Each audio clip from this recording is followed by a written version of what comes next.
bienvenidos todos y empezamos nuestra conversación sobre Ramón López Velarde, el poeta. Y bueno, esta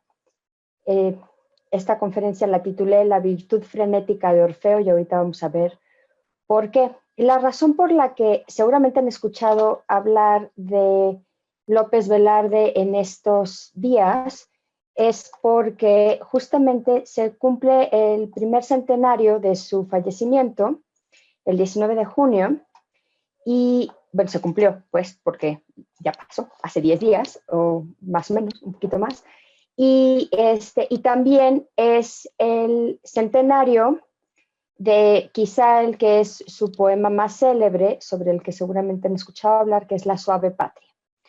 Entonces, bueno, a manera de epígrafe de esta conferencia quisiera, les puse una estrofa del poema La estrofa que danza, valga la redundancia, en donde Ramón López Velarde hace una reflexión en torno al hecho mismo que implica la poesía. Y dice: ya brotas de la escena cual guarisma tornasol, y desfloras el mutismo con los toques undivagos de tu planta certera, que fiera se amanera al marcar hechicera los multánimes giros de una sola quimera. Es un poema en donde desde luego pueden sentir el ritmo que está marcado por esta rima consonante que está en el era de certera, amanera, hechicera, quimera. Y la idea de López Velarde en esta estrofa es justamente evocar lo que es la poesía. Cuando él titula el poema La estrofa que danza, se está refiriendo a la forma en la que construimos un poema. Los párrafos, digamos, en un poema se llaman estrofas. ¿Qué es lo que quiere decir con este término que dice guarismo? Guarismo quiere decir una cifra, como una cifra numérica. Entonces, si vamos desglosando este poema, vamos a ver que la estrofa que danza, este poema que baila y que está vivo, aparece en escena como si fuera un hecho teatral, como si fuera una cifra o como un número, con estas características muy de ensoñación, porque lo tornasol es como normalmente vemos algo que pues tiene cierta iridiscencia y cuyos colores cambian por la incidencia del sol sobre ellos, ¿no? Desfloras el mutismo, quiere decir que acaban con el silencio, y estos toques undivago quiere decir que es serpenteante. De su planta certera, pues es esta estrofa, que pues, una serie de palabras, que en este caso López Velarde les da un carácter como de una mujer, porque su planta se refiere a la planta de sus pies, que pisa con fuerza y es hechicera, y quimera también es pues es un animal mitológico, ¿no? Que está formado por varios animales, ¿no? Recuerden que la quimera tiene cuerpo de león, alas y cabeza de águila. Bueno, entonces esto es nada más para introducir, y pues como yo les decía, justamente estamos conmemorando el aniversario luctuoso de López Velarde y también la publicación de su poema máximo, por el que es más recordado, que se llama La suave patria. Esto ocurrió el 19 de junio de 1921. Les voy a hablar un poco sobre la vida de López Velarde. López Velarde nació en Jerez, Zacatecas, en 1888. Entonces, López Velarde nace como en un pueblo de una provincia mexicana.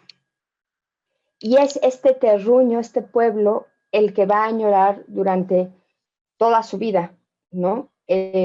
Una vez que sale de él, porque su vida es corta. Lamentablemente, López Velarde muere a los 33 años, entonces esta nostalgia por el pueblo natal, pues realmente no es que tome mucho tiempo, son prácticamente 15, 17 años de su vida, los que permanece alejado del, del terruño o de la aldea natal, pero pues es gran parte de su vida, ¿no?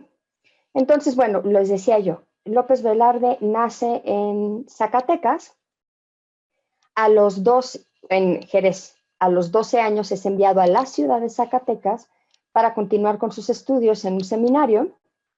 Él iba a ser sacerdote, empieza el seminario en Zacatecas. 2 años después, cuando él tenía 15 años, su familia se muda a Aguascalientes y él pasa al seminario de Aguascalientes, pero cuando tiene alrededor de 17 años, decide abandonar sus estudios como seminarista e incorporarse a la universidad para estudiar leyes. Descubre que el sacerdocio no es su vocación, sino que él quiere estudiar leyes. Y justamente es más o menos por esa época, en 1905, cuando se dan a conocer o empieza a publicar algunos poemas en gacetas y en periódicos locales. Entre ellos, El Bohemio de Aguascalientes, también Zacatecas, perdón, aquí ya estábamos en Aguascalientes. El Bohemio de Aguascalientes, que es una revista literaria que curiosamente se opone a Azul en su nueva etapa, la revista modernista por antonomasia, ¿no? Publica alrededor de 2 años ahí y empieza a enviar publicaciones a diferentes diarios. Eventualmente se va a vivir a San Luis Potosí, en donde concluye sus estudios de leyes y tiene algunos puestos como locales, es juez de un pueblo que se llama Venado, y primero en 1911, él es seguidor, digamos, de Madero, incluso lo conoce en San Luis Potosí. Hay que recordar que el famoso plan con el que estalla la Revolución Mexicana es el Plan de San Luis. Entonces, en San Luis Potosí conoce a Francisco I. Madero y viene a la ciudad porque tiene como todas estas inclinaciones, ¿cómo llamarlas? Antirreeleccionistas, perdónenme, y finalmente, no obtiene ningún puesto de relevancia con Madero y se regresa a San Luis Potosí. Después del asesinato de Madero y ya cuando está Carranza en el poder, que es una etapa en donde él es también carrancista, en donde hay pues una mayor estabilidad, si se puede llamar así, dentro de todo lo que implicó la Revolución Mexicana, viene a la Ciudad de México y se instala finalmente en la Ciudad de México a partir de 1914. Y pues trabaja como abogado, tiene un buffet, etcétera, pero bueno, sigue publicando. Publica varias veces en un periódico como de corte católico. Hay que recordar que López Velarde es muy católico. De hecho, se va a notar en prácticamente toda su poesía. Y bueno, publica en este periódico de corte católico que se llama La Nación, y en 1916 publica su primer libro que se llama La sangre devota. Ahorita vamos a hablar un poco más sobre su literatura. Entonces, bueno, aquí ya estamos en el Valle de México y aquí es en donde se instala y donde pasa pues el resto de su vida. Hay una anécdota en torno a la muerte de López Velarde que pues vale la pena conocer, y es que López Velarde, cuando salía de la tertulia o del teatro en las noches, acostumbraba regresar caminando hasta su casa, que está en la calle hoy de Álvaro Obregón, entonces era Avenida Jalisco, aquí en la colonia Roma, en donde ahora se llama lo que era la casa de López Velarde, se llama la Casa del Poeta, y es un centro cultural que pueden visitar el día que quieran si viven y están aquí en la Ciudad de México, que está sobre la calle, les digo, de Álvaro Obregón. Entonces él salía del teatro o de la tertulia, generalmente en el centro de la ciudad, y solía caminar con sus acompañantes para continuar, digamos, platicando sobre los temas del momento. Dicen que el 17 de junio de 1921 salió del teatro y que no llevaba un abrigo y que caminó junto con su acompañante, que no sabemos quién es, platicando sobre literatura. Dicen que particularmente sobre Montaigne, que era un enciclopedista pues, de la Ilustración francesa, pero no sabemos exactamente sobre qué platicaban, pero sabemos que estaban platicando sobre literatura y demás, y cayó enfermo de bronconeumonía y murió 2 días después. Sin embargo, esto es importante que también lo sepan, hay muchas versiones que dicen que ya estaba enfermo de sífilis, justamente una enfermedad venérea, que también se va a notar en su poesía esta sensación como de pecador arrepentido, de haberse dejado llevar por por las licencias de la carne, podríamos decir así, y que ya estaba enfermo y que realmente este enfriamiento y esta situación de la bronconeumonía, pues vino a darle, digamos, el golpe de gracia a una enfermedad que ya padecía. Su último poema, que él logró supervisar la publicación del mismo, es justamente La suave patria. Entonces, bueno, aquí está la obra de López Velarde. En 1916 publica La sangre devota, es su primer libro de poesía. En 1919 Zozobra, su segundo libro de poesía, y en 1921, hace 100 años, La suave patria. Todos los demás libros fueron publicados de manera póstuma, es decir, después de que él ya había muerto. En 1923 se publicó El Minutero, que es una selección de su prosa, de su obra de carácter pues más político, por ejemplo. No es que tenga narraciones, él generalmente hacía como pequeños ensayos y artículos de revista. Está El son del corazón, que también es un libro de poesía. Silabario del corazón, que es otro libro de poesía. También las selecciones, aquí es importante notar que las selecciones pues ya no las hace él, ¿no? Las hacen pues sus editores, sus amigos. Entonces, algunas cosas no necesariamente él hubiera permitido que llegaran a ser publicadas, ¿no? Está también El don de febrero y otras prosas, y su correspondencia con Eduardo J. Correa, que fue quien fuera su mentor durante gran parte de su vida. ¿Qué podemos decir digamos, del arte de López Velarde? Bueno, normalmente a López Velarde se inscribe dentro de la tradición del modernismo literario. Por eso les puse aquí la revista Azul.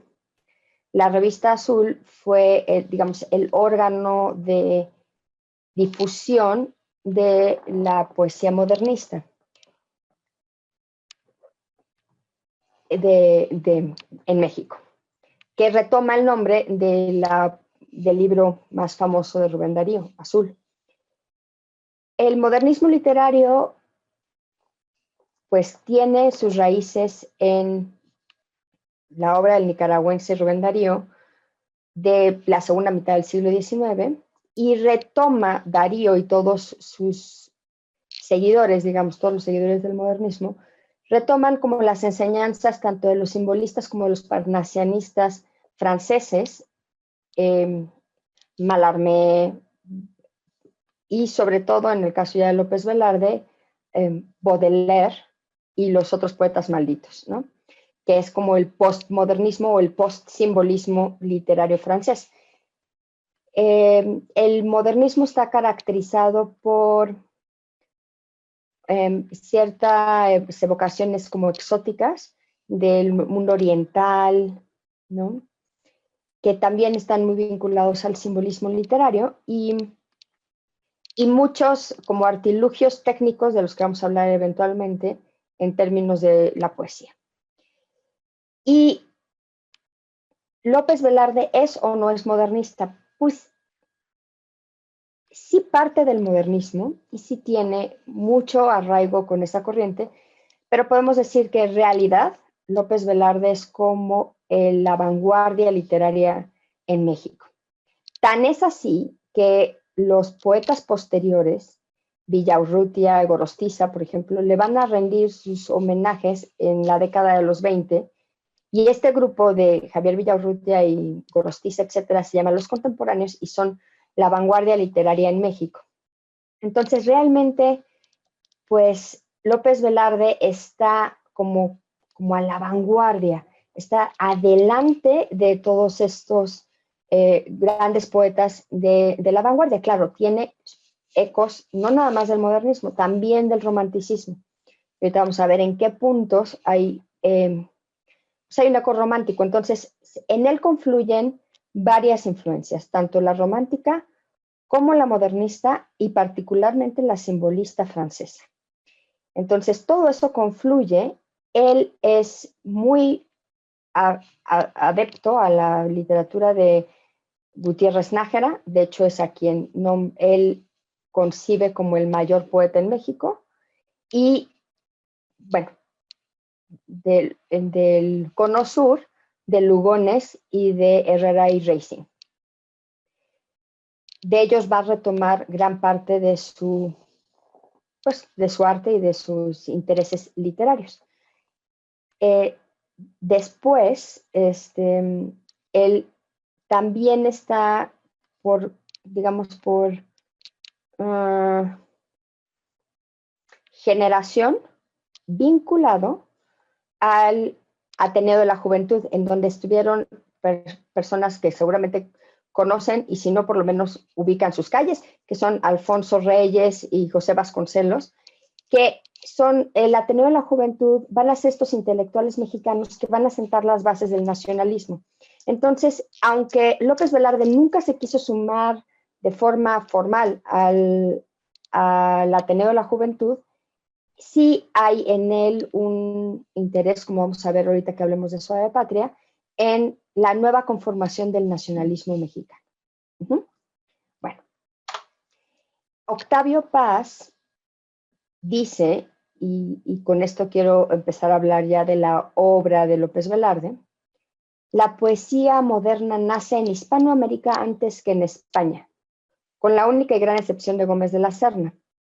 Y uno de sus iniciadores es López Velarde. Esta frase es muy interesante y muy importante porque si bien durante prácticamente toda la historia de la literatura hispanoamericana y mexicana, México había estado, digamos, había sido el eco de las corrientes españolas, porque en nuestra condición de virreinato, pues evidentemente, pues no nada más llegó el idioma y se impuso en nuestra tierra, sino que se retomaron pues las corrientes literarias españolas. Tan es así que hemos tenido, en términos del virreinato, grandes pleitos con los españoles porque ellos querrían decir que, por ejemplo, personas como Sor Juana o un dramaturgo, Juan Ruiz de Alarcón, eran más españoles que mexicanos, ¿no? Bueno, si nosotros siempre estuvimos, digamos, en la retaguardia, es decir, detrás de las corrientes literarias españolas, es justamente con el modernismo cuando Hispanoamérica, que son todos los países americanos en donde se habla español, se pone a la vanguardia dentro de la excepcionalidad, digamos, de la literatura. Y entonces, por eso les digo que es muy importante, porque uno de los iniciadores de la gran poesía moderna mexicana va a ser nada menos y nada más que López Velarde. Bueno, les quería yo decir justamente que López Velarde tiene un periodo romántico, ¿no? O al menos en su primer libro de poesía, que es La sangre devota, se nota muchísimo el estilo y la temática del romanticismo. Por ejemplo, el romanticismo, la idea de evocar el terruño, el lugar donde nacimos, es muy frecuente del romanticismo. Y también el sentimentalismo, como ustedes seguramente saben, porque es normalmente la idea que tenemos del romanticismo, ¿no? Además de ya como en una versión un poco más oscura del romanticismo, hay una constante evocación de la muerte, que también vamos a ver en López Velarde. Pero en este primer libro, que se llama La sangre devota, hay como unas trazas muy románticas. Ahora les voy a leer un poema que se llama Introito. El poema no es de La sangre devota, quiero decirles que está publicado en zozobra, pero a mí me gusta mucho porque hace referencia a la adolescencia del propio poeta y a estas lecturas del romanticismo. Él confiesa su cercanía con el romanticismo en este poema. Si les parece bien, lo leo completo y me regreso entonces a ver estrofa por estrofa de qué va. Bueno, pues tenemos introito. Éramos aturdidos mozalbetes, blanco listón al codo, ayes agónicos, rimas atolondradas y juguetes. Sin la virtud frenética de Orfeo, fiados en la campanula y el cirio. Fuimos a embelezar las alimañas cual neófitos que buscan el martirio. En la misma espesura se extraviaba la primeriza luz de nuestra frente, y ante la fiera reacia y sorda cesaba nuestro cántico inocente. De aquella planta que regamos juntos eran cofrades la senil vihuela, los pupitres manchados de la escuela, la bíblica muchacha que adoraste, los días uniformes, el contraste de un volumen de Becker y Fabiola, la soprano indeleble que aún nos mima, con el ahínco de su voz pretérita y el pristino lucero que te indujo al apurado trance de la rima. ¿Qué hicimos, camarada del tanteo feliz y de los ripios venturosos? Y de aquel entusiasta del letreo. Hoy, la armonía adulta va de viaje a reclamar a una centuria prófuga el vellón de un casto aprendizaje. Mi maquinal dolencia es una caja de música falible que en lo gris y en un tácito aposento se desgaja. Y el alma, será ayer, se petrifica, como los rosetones coloniales de una iglesia con lama, que complica su fachada borrosa con el humo inveterado de los temporales. Bueno, me regreso ahora sí. Fíjense cómo López Velarde va a hacer como una reflexión sobre su propia adolescencia. Y creo que es algo que además, desde nuestro ser adulto, siempre nos llena de nostalgia. Quizá por eso es uno de mis poemas favoritos de López Velarde. Y dice, bueno, éramos aturdidos mozalbetes, es decir, pues éramos jóvenes y estábamos aturdidos y locuaces, ¿no? Blanco listón al codo es una cuestión que tiene que ver con la moda de su época. Ayes agónicos, esta es una referencia clarísima al romanticismo, a este sentimentalismo, que de hecho es la parte como menos rica del romanticismo, pero bueno, está ahí. Y entonces, y por supuesto que cuando somos adolescentes todos sentimos esta cercanía con estos azotes de la juventud, ¿no? Entonces eran ayes agónicos de ay, rimas atolondradas, porque pues así son las rimas de todos los poetas en un principio, y juguetes. Es decir, no han dejado de ser niños cuando ya son adolescentes y están buscando pues las virtudes del amor, pero desde esta poesía que no es todavía pues su madurez, ¿no? Por eso dice, sin la virtud frenética de Orfeo. Orfeo era un dios griego que su novia, Eurídice, es llevada al inframundo y Orfeo, para rescatarla, pues tiene esta virtud de que con su arpa puede, pues, incluso domesticar a las fieras. Y entonces Orfeo finalmente va al inframundo para rescatar a Eurídice y, bueno, y lo logra solo temporalmente porque le piden que no voltee a ver que Eurídice viene detrás y él no puede resistir la tentación de voltear a ver al amor de su vida y al voltearla a ver, pues ella es arrastrada de nuevo al infierno y se queda Orfeo sin Eurídice. Pero Orfeo es uno de los dioses de la mitología griega que se asocia más a la poesía y al arte en general. Y entonces, cuando dice López Velarde que aún no tienen la virtud frenética de Orfeo, en gran medida está diciendo que aún no tiene pues el carácter del poeta adulto, ¿no? Sigue siendo muy joven. Fiados en la campanula y el cirio se refiere al... La campanula son estas flores como azucenas blancas o azules que tienen forma de campanita. Y perdón, estoy equivocando el acento, es campánula. En la campánula y el cirio es desde luego el cirio pascual, el que está en la iglesia, ¿no? Fuimos a embelezar las Alemañas cual neófitos que buscan el martirio. O sea, como a todos los adolescentes le gustaba sufrir, ¿no?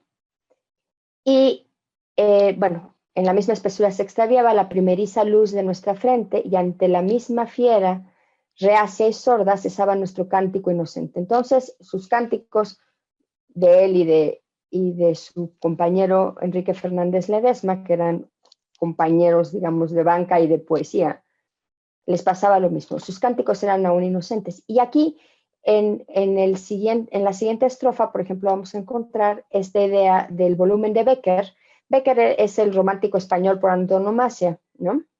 El gran poeta español que escribió sobre, bueno, que es como el eje rector de esta corriente literaria. Entonces, pues aquí hace una referencia clarísima a sus lecturas del romanticismo y se refiere a Fabiola la soprano indeleble, pues a que seguramente tenían estos jóvenes una pequeña postal en donde aparecía Fabiola, que debe haber sido una tiple o una cantante, digamos, de teatro de variedades de finales del siglo XIX, que por supuesto que es como pues, la chica del momento, ¿no? Como los chicos que ahora podrían estar viendo algún tipo de revista en donde saliera una mujer, una cantante, bueno, pues es el mismo caso, por eso le tienen como este aprecio, ¿no? La bíblica muchacha que adoraste, podríamos incluso pensar que López Velarde y su amigo pues tenían esta postal de Fabiola la soprano o de alguna novia pues entre las páginas de su Biblia, ¿no? Y cuando habla, justamente regresa a la idea de la poesía. ¿Qué hicimos, camarada, del tanteo feliz y de los ripios venturosos? Los ripios son algunas palabras aparentemente inútiles que el poeta coloca dentro de un verso o de una estrofa a manera que logren cumplir con la métrica. Digamos, es como una especie de trampa del poeta.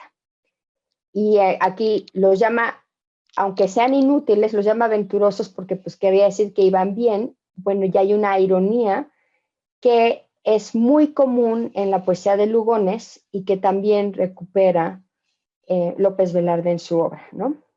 Y el entusiasta del letreo es que todos los poetas pues normalmente están contando las sílabas y separan sílaba por sílaba para ver si está su poema dentro de una métrica como debe de estar, ¿no?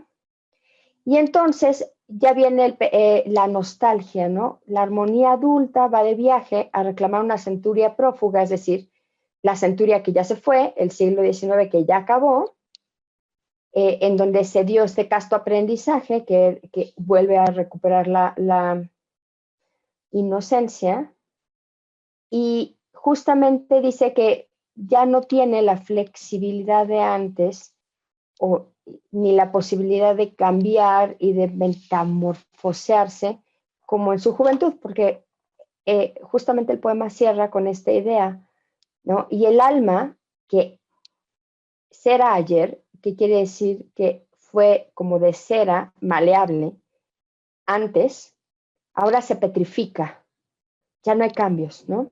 Como aquellos rosotones coloniales de una iglesia con lama, que además no nada más se petrifica, sino que está empezando a mostrar, aún cuando López Velarde nunca llegó, digamos, a una edad en donde dejara de ser joven, porque se murió a los 33 años, ya habla como de una, digamos, una especie de vejez o de algo que se está echando a perder, ¿no? Esta iglesia con lama que complica su fachada borrosa con el humo inveterado de los temporales, ¿no? Pero aún cuando ya no es metamorfoseable su alma, pues está ahí a pesar de los temporales y de la lluvia y del viento, etcétera, se sostiene, ¿no? Que es una imagen que va a estar recuperando constantemente López Velarde a lo largo de su poesía. Entonces, bueno, esto era para decir que en un principio los primeros poemas de López Velarde, que podemos decir que son a partir de 1905, que publica su primer poema, que tenía 17 años, hasta la publicación de La sangre devota en 1916, que ya tenía 20 y tantos, todos esos poemas están de alguna forma tocados por la idea del romanticismo, en particular La sangre devota. Y entonces, en este caso, José Luis Martínez dice que el peculiar tratamiento del encanto provinciano, la vida morosa, es decir, lenta, pausada, como se da en provincia, la fascinación de la liturgia, los amores ingenuos y la gracia de las pequeñas cosas acusan la influencia del postromántico español, es decir, del escritor como con ecos del romanticismo español, Andrés González Blanco, ¿no? Bueno, aquí vemos el atrio de la Catedral de Zacatecas, para pues, recordar que siempre está evocando una y otra vez su pueblo natal en Jerez y la ciudad de Zacatecas, la provincia, la provincia, la provincia. Bueno, este es uno de los, quizá el poema más célebre de este primer libro de poesía de López Velarde, que se llama La sangre devota, el libro, y el poema se llama Mi prima Águeda. Bueno, Mi prima Águeda, bueno, leámoslo y ahorita les platico un poco más del poema. Se los leo. Mi madrina invitaba a mi prima Águeda a que pasara el día con nosotros, y mi prima llegaba con un contradictorio prestigio de almidón y de temible luto ceremonioso. Águeda aparecía, resonante de almidón, y sus ojos verdes y sus mejillas rubicundas me protegían contra el pavoroso luto. Yo era rapaz y conocía la O por lo redondo, y Águeda, que tejía mansa y perseverante en el sonoro corredor, me causaba calosfríos ignotos. Creo que hasta le debo la costumbre heroicamente insana de hablar solo. A la hora de comer, en la penumbra quieta del refectorio, me iba embelesando un quebradizo sonar intermitente de vajilla y el timbre caricioso de la voz de mi prima.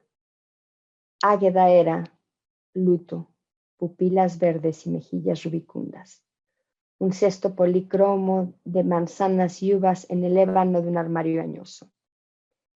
Bueno, vamos a volver a leer sobre la prima Águeda.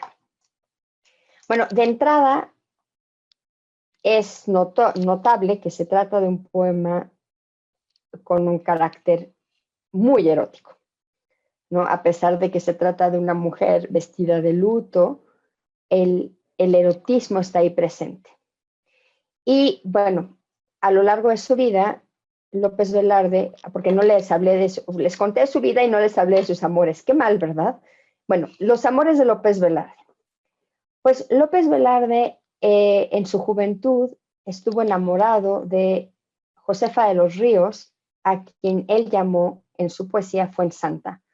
Fuensanta era una prima lejana y que era aproximadamente 8 años mayor que él. Ella murió en 1917.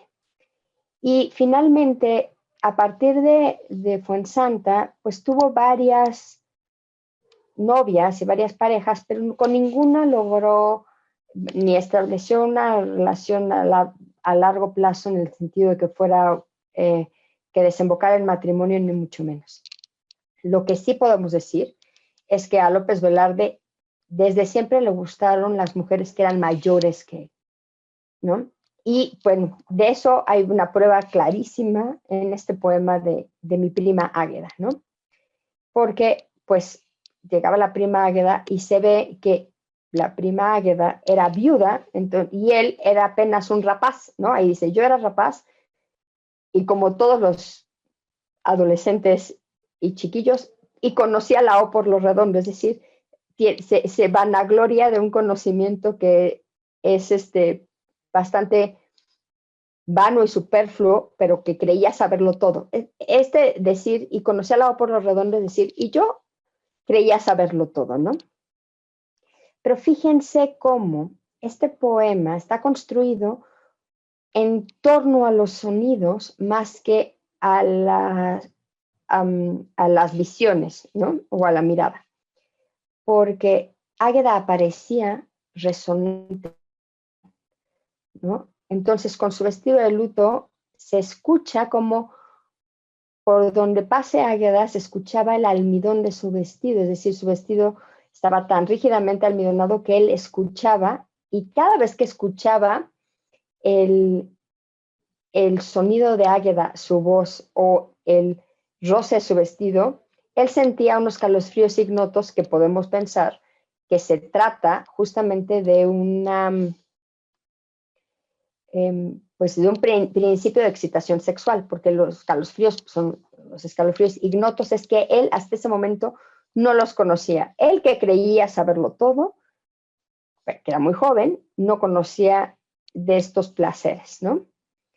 Y luego hace este guiño irónico para los lectores de la actualidad, que dice que hasta a Águeda le debe esto de hablar, esta costumbre insana de hablar solo, ¿no? Y finalmente hace en el cierre de este poema una reflexión muy interesante, porque dice que Águeda era luto, pupilas verdes y mejillas rubicundas. ¿Qué era? Era un cesto policromo con muchos colores, es decir, de manzanas y uvas, es decir, era un cesto de estos que tienen la fruta, y entonces, ¿a qué nos remiten estas frutas tan llenas de color en medio de algo negro, porque está en el ébano de un armario añoso? Nos remiten a la vida. Entonces, justamente, si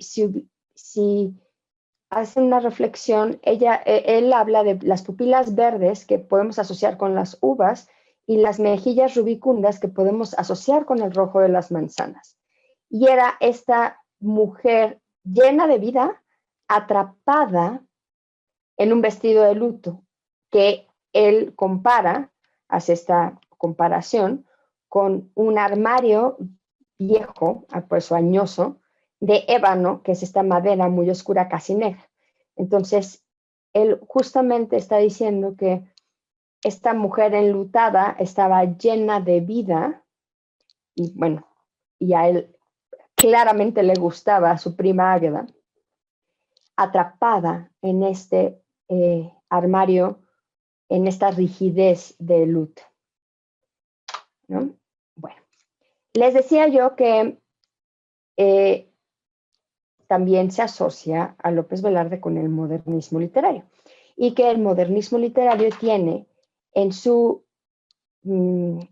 entre sus influencias o estilos cierta proclividad a juegos, exquisiteces, digamos, les vamos a llamar exquisiteces técnicas literarias. Este es un soneto alejandrino. Técnicamente es de lo más difícil de lograr como poeta. ¿Por qué? Porque el soneto es una métrica muy particular que está formada por 2 cuartetos, es decir, 2 estrofas de 4 versos, y luego 2 estrofas de 3 versos. Su rima debe ser consonante. El patrón rítmico es A, B, B, A, B, B, A, C, D, C, D, C, D. Y normalmente los sonetos clásicos son de 11 sílabas, son endecasílabos. Cuando hablamos de un soneto alejandrino, las sílabas son 14. Normalmente hay un hemistiquio en la sílaba 7, es decir, que además los versos están divididos en 2, ¿no? En este caso no hay hemistiquio, hay una sola línea temática y de ritmo, pero en 14 sílabas. Entonces, bueno, este es un poema que técnicamente es muy complicado de lograr. De hecho, en literatura, en poesía, decimos que hay versos de arte mayor y de arte menor. Los versos de arte menor son los que tienen menos de 8 sílabas. Bueno, o hasta 8 sílabas. Y consideramos versos de arte mayor a partir de las 9 sílabas, de 9 a 14, ¿no? Porque, por ejemplo, el ritmo normal de nuestra conversación, que es el que emula el romance, que son estos versos de 8 sílabas, es tan frecuente que casi podríamos hacer un verso sin esfuerzo, como quien dice. La mayoría de las canciones populares, por ejemplo, están escritas en 8 sílabas, en versos de 8 sílabas. Si luego tienen tiempo, pues pónganse ahí a medir sílabas y van a ver cómo la canción popular está basada en 8 sílabas. Por eso es arte menor, porque es más sencillo. Ahora estamos hablando de, este es como el más complejo de los versos, ¿no? De la versificación en español. Tan es así que López Velarde sacó este poema, iba para la sangre devota, y él mismo dijo no le pareció tan poderoso, ni tan evocativo, ni tan bueno, ¿no? Y lo dejó. Eventualmente sus editores, ya una vez que había muerto, lo incorporaron a primeras poesías, porque este es de su primer periodo, porque habla de Fuensanta, Josefa de los Ríos, de quien yo les hablaba, ¿no? Pero vamos a ver en este poema, además de la riqueza técnica que tiene, una de las características pues, más habituales de la poesía amorosa de López Velarde. Entonces, lo leo. Tú, Fuensanta, me libras de los lazos del mal. Queman mi boca exangüe de Isaías los carbones, por ti me dan los cielos profundas contriciones, y el ensueño me otorga su gracia episcopal. Para comer las viandas del convite nupcial, en que se han desposado nuestros 2 corazones, tomo el báculo y ciño mis pies y mis riñones, cual se hacía en las fiestas del Cordero Pascual. Las llaves con que he abierto tu corazón, mis llaves sagradas, son las mismas de Pedro el pescador, y mis alejandrinos, por tristes y por graves, son como los versículos proféticos de un canto, y hasta las 12 horas de mis días de amor serán los 12 frutos del Espíritu Santo. ¿A qué me refiero con que hay en alejandrinos eclesiásticos, en este canto a Fuensanta, un tropo o uno de los temas más habituales en la poesía de López Velarde, que es esta idea un poco de profanación, de estar yuxtaponiendo imágenes que tienen que ver con lo amoroso y aquellas que tienen que ver con la devoción católica. Y entonces le dice, tú, Fuensanta, me libras de los lazos del mal, ¿no? Tú me llevas hacia el bien, que esto es otra de las constantes de López Velarde, siempre va a estar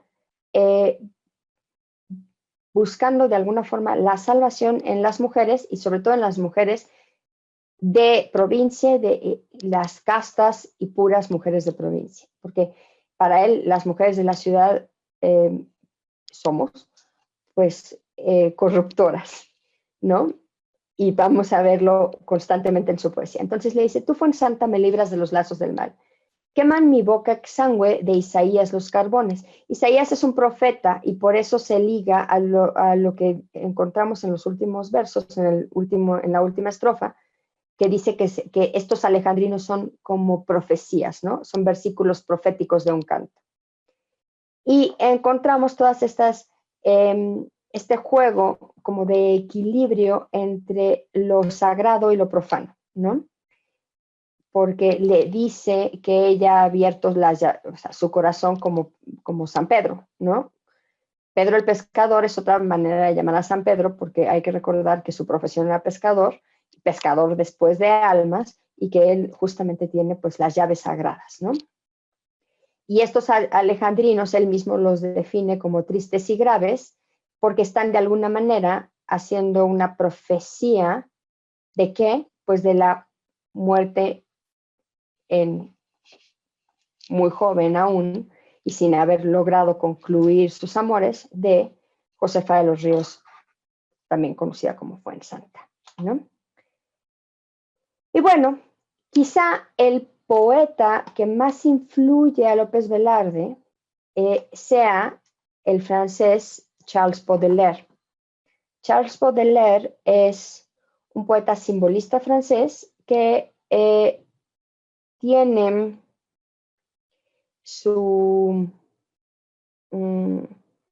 bueno, es un poeta simbolista francés que podemos considerar junto con Rimbaud y Verlaine un poeta maldito. Se le llama poeta maldito porque, bueno, por un lado tiene una serie de evocaciones hacia quizá lo demoníaco y la parte como más oscura. Este es un movimiento post-romántico como muy oscuro y justamente, pero es uno de los poetas que más influyó la vanguardia y la literatura moderna. Por ejemplo, uno de los escultores favoritos de Museo Sumaya, Auguste Rodin, estuvo fuertemente influido por la poesía de Baudelaire. También lo estuvo López Velarde en términos de palabras y de poesía, ¿no? Aquí, en estos versos de La sangre devota, no encontramos la influencia de Baudelaire tan claramente como en otros versos, pero lo que sí encontramos es la referencia a Baudelaire, ¿no? Entonces, nuevamente está la imagen como idílica de la provinciana y le dice, tenías un rebozo en que lo blanco iba sobre lo gris con gentileza, para hacer a los ojos que te amaban un festejo de nieve en la maleza. Del rebozo en la seda me anegaba con fe, como en un golfo intenso y puro, a oler abiertas rosas del presente y herméticos botones del futuro. En abono de mi sinceridad, séame permitido un alegato. Entonces era yo seminarista, sin Baudelaire, sin rima y sin olfato. Guardas, flor del terruño, aquel rebozo de maleza y de nieve, en cuya seda me adormí, aspirando la quintesencia de tu espalda leve. Fíjense cómo justamente está evocando su propio pasado, ¿no? Esta época en donde él era seminarista, y bueno, aquí nos queda claro porque la vocación por la iglesia, por el sacerdocio, no era precisamente lo suyo, ¿no? Porque vemos que sí hay un profundo sentido erótico en prácticamente toda su poesía y que hay un gusto y que quiere recuperar estas sensaciones, ¿no? En este caso, al contrario que en mi prima Águeda, en donde las figuras sonoras tienen mucho mayor peso, en este caso son las olfativas, ¿no? A esta referencia que se hace en la poesía a otros sentidos, más allá de la vista, se llama sinestesia, ¿no? Y entonces habla del rebozo blanco, etcétera, pero justamente dice que él pues tomaba el rebozo y al olerlo, percibía pues las rosas del presente, es decir, pues de su amor presente y lo que podía deparar el futuro, ¿no? Y cómo en este rebozo y sobre todo en el olor del rebozo se va a quedar justamente esta idea de el amor, ¿no? Vuelve a tener este paréntesis irónico como el que encontramos en Mi prima Águeda cuando habla de que de ahí tomó la costumbre de hablar solo. Aquí dice, bueno, pues voy a hacer un paréntesis para decirles que en ese momento en el que yo olisqueaba de mi novia o de la chica que le gustaba el rebozo, pues era López Velarde seminarista, pero aún no conocía a Baudelaire, el gran corruptor, y todavía no tenía rima ni olfato. El olfato en este caso no se refiere a físicamente el hecho de oler algo, sino a el olfato artístico, ¿no? Todavía no tenía ese instinto artístico que luego va a tener, ¿no? Y justamente a partir de, pues, desde La sangre de Bota se nota, y más en Zozobra, hay una sensación de ángel caído, de pecador arrepentido en prácticamente toda la obra de López Velarde. Es como si pudiéramos, a lo mejor lo estoy simplificando demasiado, pero bueno, puede ser con todos sus matices, vista así su obra, como una evocación de la vida provinciana y todas sus beldades y todas estas posibilidades de la mujer provinciana de salvarlo y de rescatarlo y de rescatar al poeta. Y por otro lado, ¿cómo se dice? Pues esta sensación de poeta arrepentido, ¿no?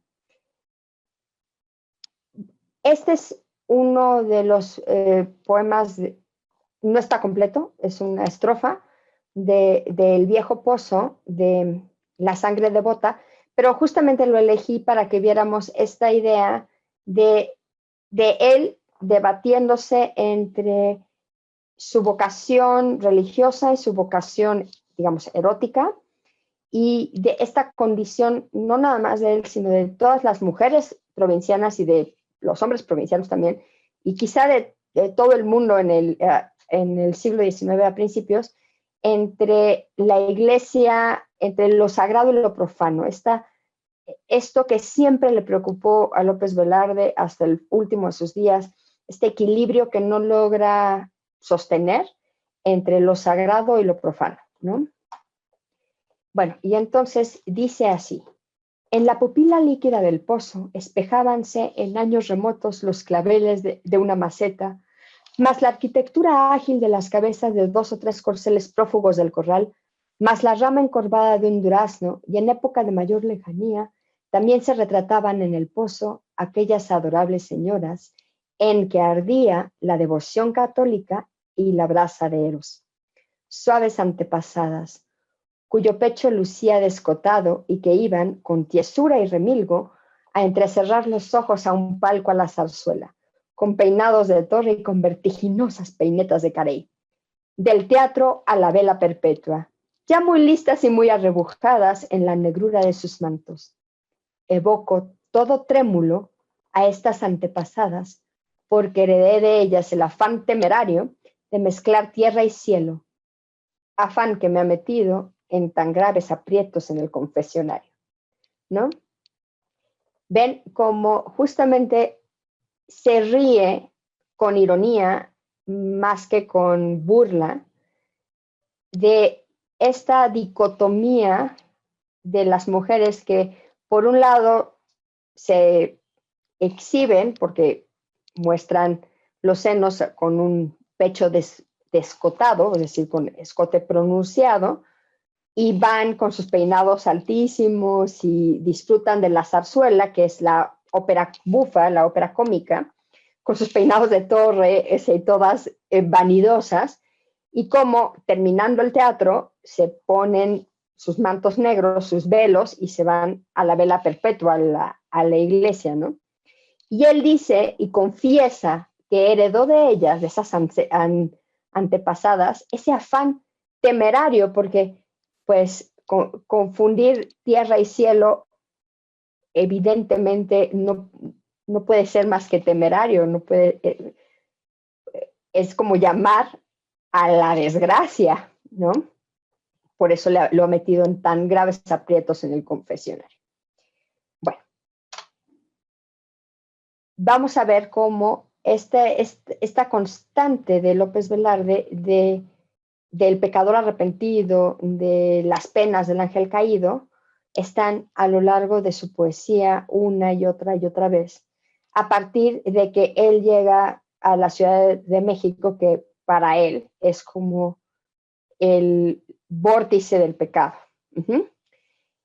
Pero es el vórtice del pecado, le teme, pero también se deja arrastrar pues, justamente por las mieles y la sensualidad que tiene la Ciudad de México.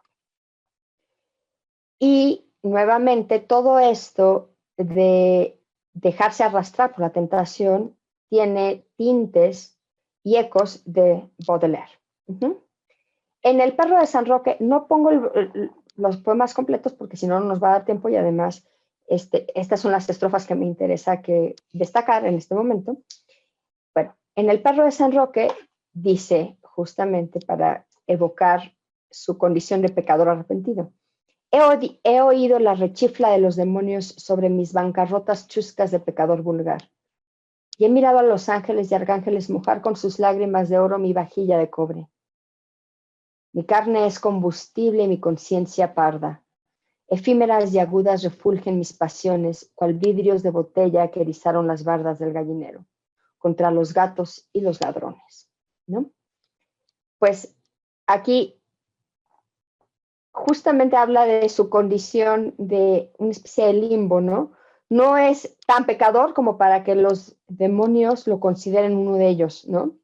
Por eso los demonios le rechiflan y pues se burlan de sus bancarrotas chuscas de pecador vulgar, pues es un pecador menor, ¿no? Y sin embargo, tampoco está en la virtud como para ser acogido por los ángeles y arcángeles, por eso lloran sus lágrimas de oro sobre su vajilla de cobre, por decir que literalmente, bueno, no literalmente, más bien metafóricamente, como ven aquel refrán que dice que se enseñó el cobre, pues justamente él está diciendo que él enseñó el cobre, que no es digno de los ángeles y los arcángeles, ¿no? ¿Por qué no es digno? Pues porque su carne es combustible, es decir, su carne, su cuerpo, le permite arder. O sea, él ha sucumbido a las pasiones corporales y por eso su conciencia está parda, está manchada, porque además sus pasiones ni siquiera son tan persistentes, ¿no? Porque son efímeras y agudas, refulgen mis pasiones, son pequeñitas, como vidrios de botella que erizaron la barda. Fíjense cómo aquí hace incluso una alusión a algo que hacemos mucho en México. ¿Cómo protegemos muchas de nuestras casas? Bueno, pues poniendo botellas rotas en las bardas, ¿no? En este caso, él habla de las bardas del gallinero, contra qué ponemos esas protecciones contra gatos y ladrones, ¿no? Entonces, sus pasiones no permiten el rescate de los ángeles, pero tampoco llegan a ser tan bajas como para ser considerado un demonio. Y este poema de 1919, o sea, apenas 3 años antes de su muerte, es en donde encontramos más ecos de Baudelaire, ¿no? Y, desde luego, una de las mayores preocupaciones de López Velarde en su vida, que es el de la muerte, ¿no?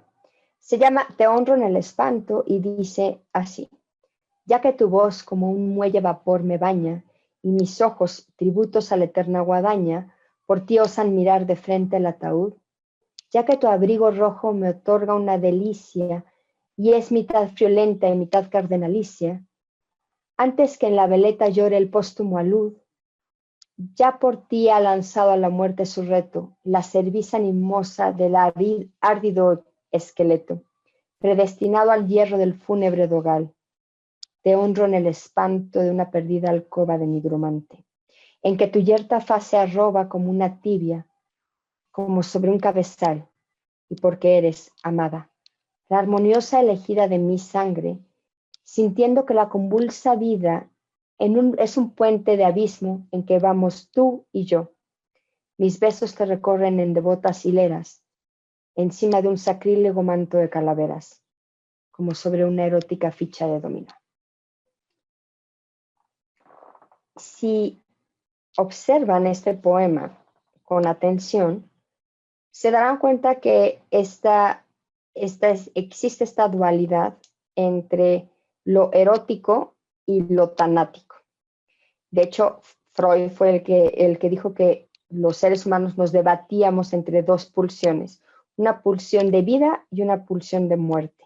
La pulsión erótica es la que está ligada con la vida, con la perpetuidad de la especie, porque recuerden que Freud casi todo lo asociaba a la sexualidad, y el de la muerte, ¿no? Que es esto que pues, nos lleva al fin, ¿no? Y él está, entendemos que está en un entierro, en donde está siendo enterrada la amada, ¿no? Por eso él es una despedida, ¿no? De un ataúd, por eso, pero él osa mirar el ataúd de frente, como si fuera un tributo a la eterna guadaña. La guadaña es la hoz con la que ciega la vida a la muerte. Sus ojos le hacen un tributo y habla justamente de que esta amada es la elegida para conectar un puente entre la vida y la muerte, ¿no? También tiene este sabor de despedida cuando le dice, te honro en el espanto de una perdida alcoba de nigromante. Cuando le dice la perdida alcoba de nigromante es que perdió a la amada, porque ellos vivían juntos, es su alcoba, la alcoba nupcial o la alcoba de la pareja, y el nigromante es el hechicero que busca traer a la vida a los muertos. Entonces, su perdida alcoba ya no es más, ¿no? Y él se siente que quisiera ser un nigromante para traerla de nuevo a la vida. Y al final del poema le dice que sus besos recorren tus devotas hileras, ¿no? Te recorren en devotas hileras. O sea, todavía la besa, aunque esté en el ataúd. Encima de un sacrílego manto de calaveras, por eso sabemos que está en un cementerio, porque ese es el sacrílego manto de calaveras.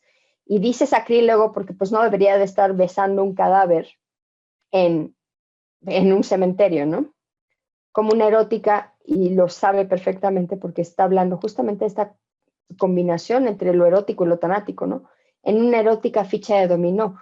Y le parece, ¿por qué hay una imagen como de ficha de dominó? Pues claramente porque estamos hablando de las tumbas en un cementerio, sobre todo, no tanto en los cementerios mexicanos, porque nuestros cementerios son muy barrocos y tienen todo tipo de tumbas y de mausoleos, pero si uno ve las tumbas, por ejemplo, europeas y norteamericanas, pues están una tras otra, tras otra, tras otra las lápidas como si fueran fichas blancas de dominó, ¿no?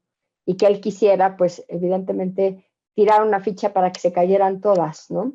Para que no nos recuerden la constante presencia de la muerte. La muerte es una imagen constante en toda la poesía de López Velarde. Bueno, ahora sí, vamos a pasar a ¿qué creen?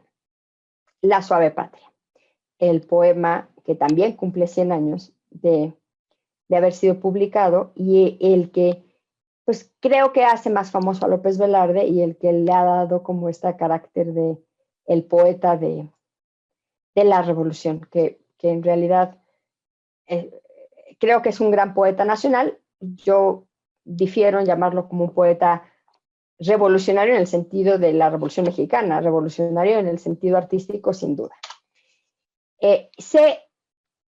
Bueno, supongo que han estado poniendo cosas en el chat. La verdad es que si reviso las cosas del chat, yo me distraigo muchísimo.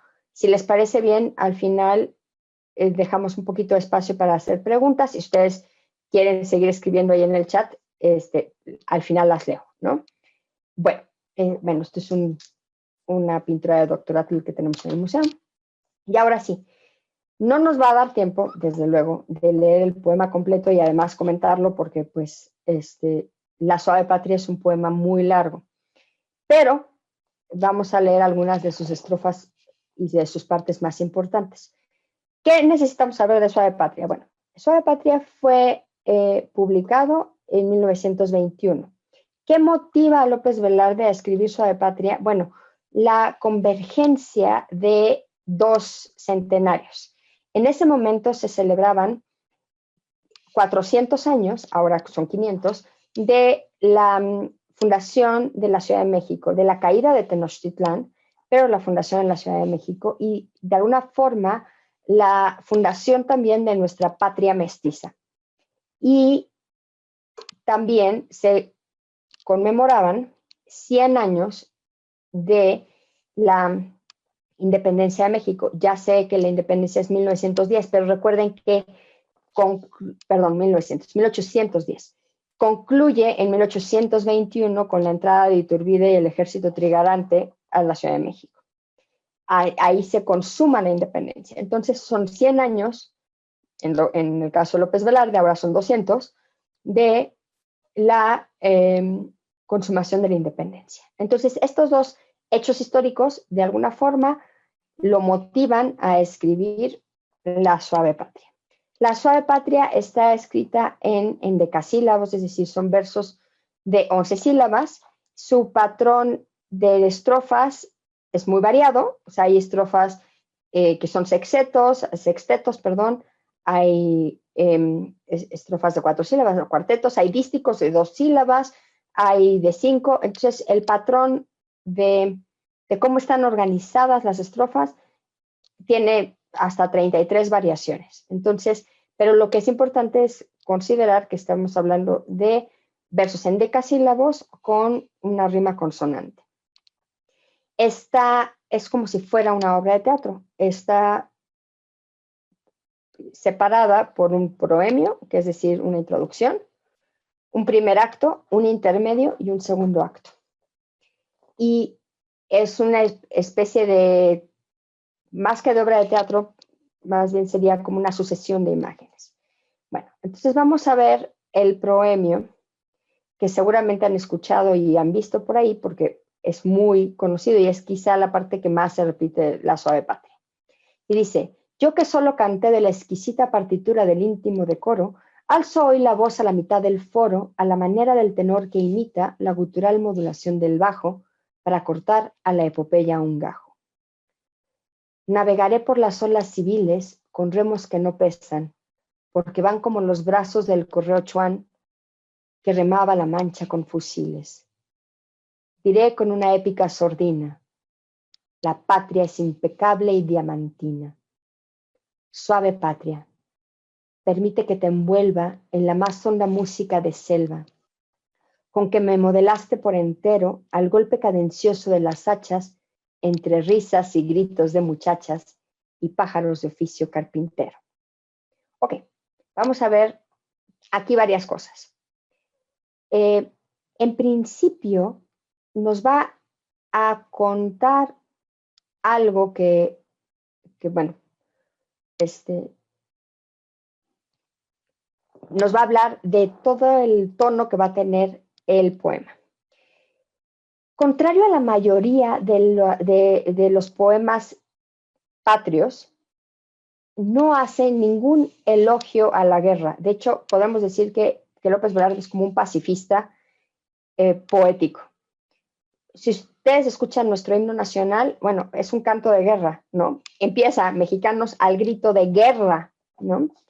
Si, si leen cualquier poema patrio van a encontrar, pues, referencias normalmente a Hidalgo, a Morelos, a los héroes patrios, a la sangre de los héroes, etcétera. Eso no va a estar aquí. Justamente no pretende hacer una epopeya ni un canto épico, que son los que se refieren a las guerras, sino hablarnos de la patria íntima, de la patria que le es más cercana, de la patria provinciana, de donde él partía.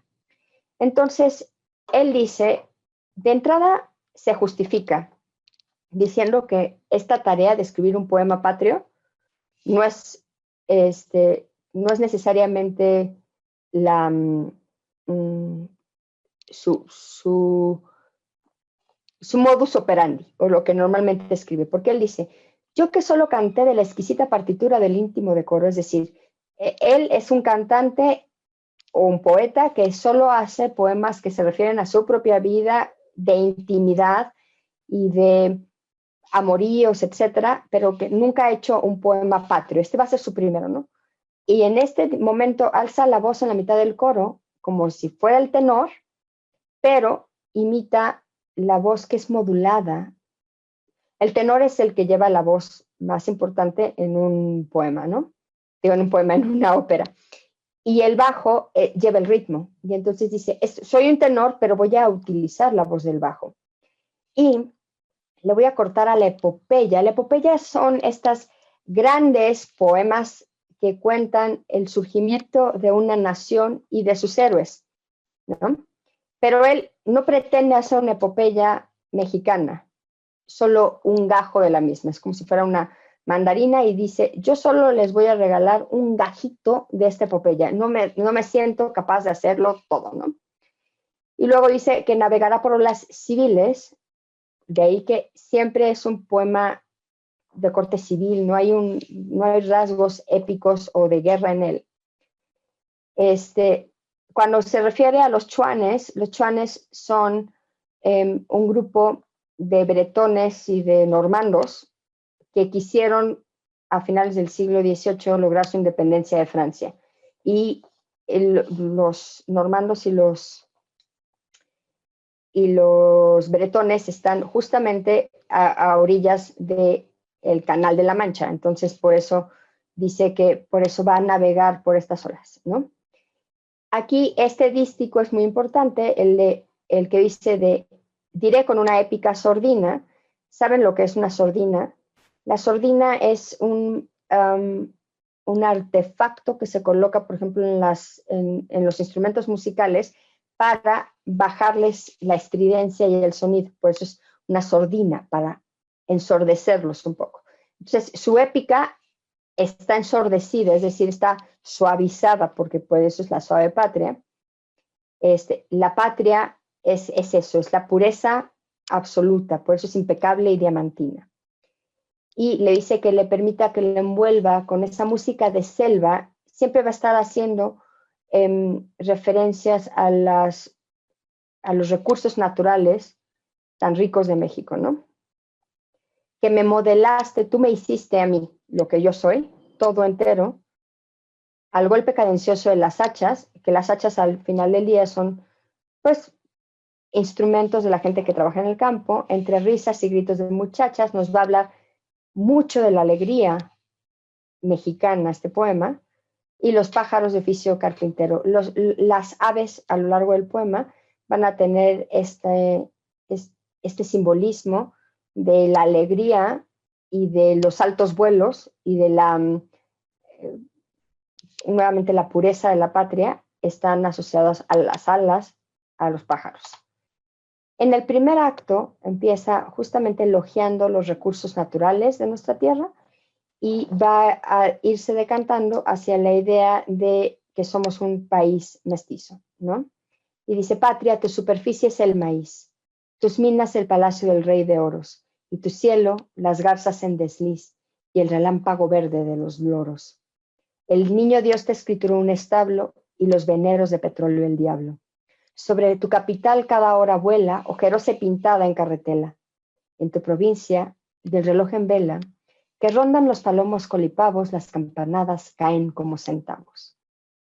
Suave patria, tu casa todavía es tan grande que el tren va por la vía como aguinaldo de juguetería. Ay, perdón, me salté un dístico muy importante. Patria, tu mutilado territorio se viste de percal y de avalorio.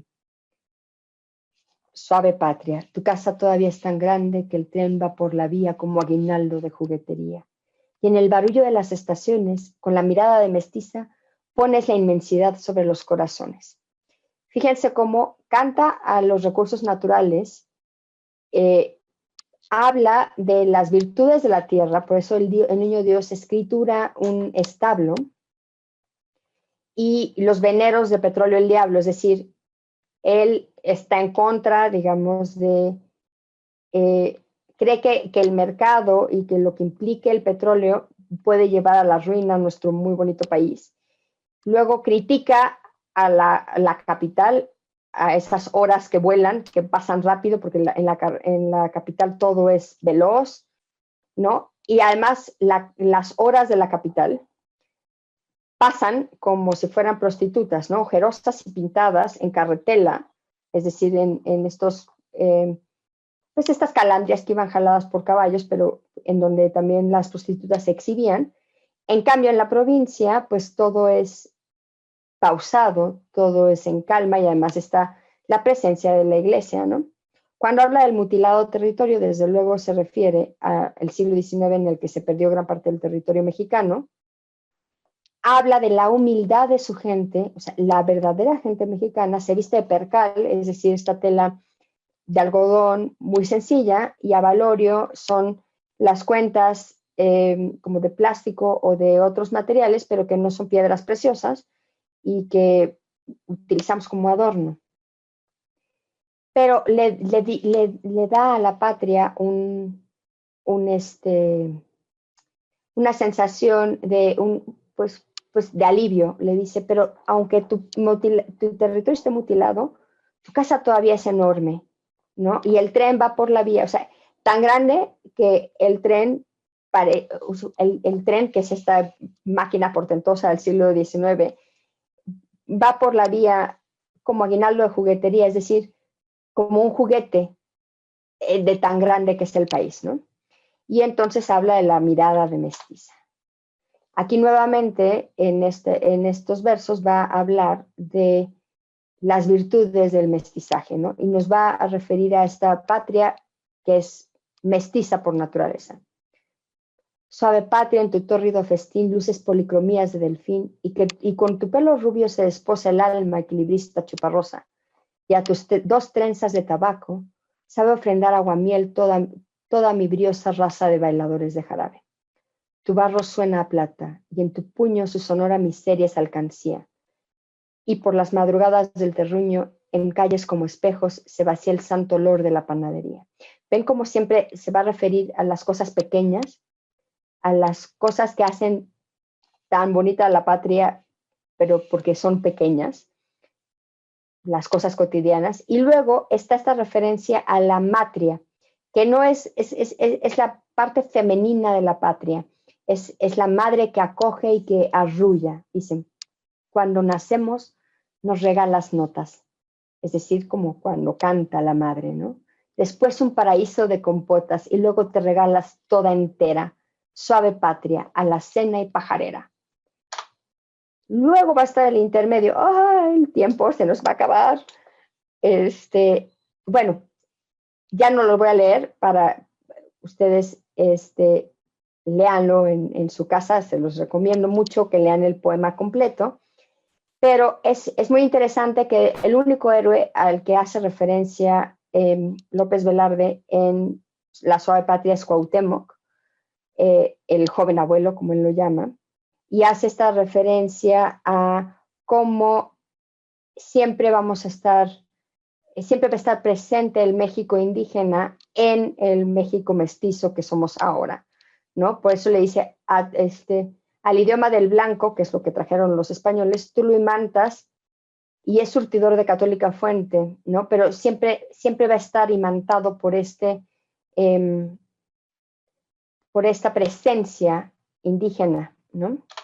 Y finalmente en el segundo acto nos va a hablar de lo que él ama de la patria, que no es su guerra, no son sus políticos, no son sus intereses internacionales, sino las cosas pequeñas. No es un mito, sino el día a día. Le dice, suave patria, te amo no cual mito, sino por tu verdad de pan bendito. Como a niña que se asoma por la reja con la blusa corrida hasta la oreja y la falda bajada hasta el huesito. Hay hasta un toque ahí de coquetería, ¿no? Y finalmente le pide, cierra el poema diciéndole a la patria, patria, no cambies, ¿no? Sigue siendo como eres.